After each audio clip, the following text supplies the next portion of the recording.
প্রথমে এটাকে নিয়ে এই ফার্স্ট এডটাই যোগ করে দিচ্ছি। দেখতে পাচ্ছ নিশ্চয়ই সলিউশনটা কালার খুব সুন্দর একটা ম্যাজেন্টা কালার তৈরি হলো। এবার সেকেন্ড এডটা নেব। দেখো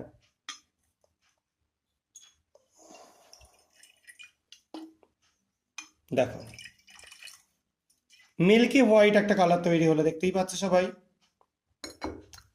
এবার থার্ড এডটায় দেবো।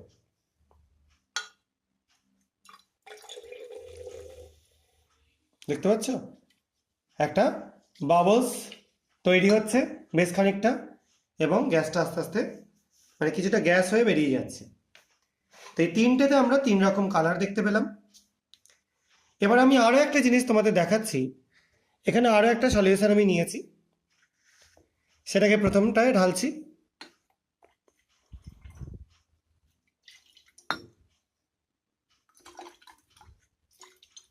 দেখো কোনো পরিবর্তন ঘটলো না। দ্বিতীয়টায় ঢালছি, দেখতে পাচ্ছ বর্ণের পরিবর্তন ঘটছে, এবং অনেকটা প্রথমটার মতো কালার চলে আসছে। একটুখানি আলাদা আছে, তারতম্য আছে, তোমরা দেখেই বুঝতে পারছো। আর তৃতীয়টায় নিয়ে ঢালছি। দেখো এটাতেও কিন্তু বাবলস কেটে বেরিয়ে গেল জাস্ট।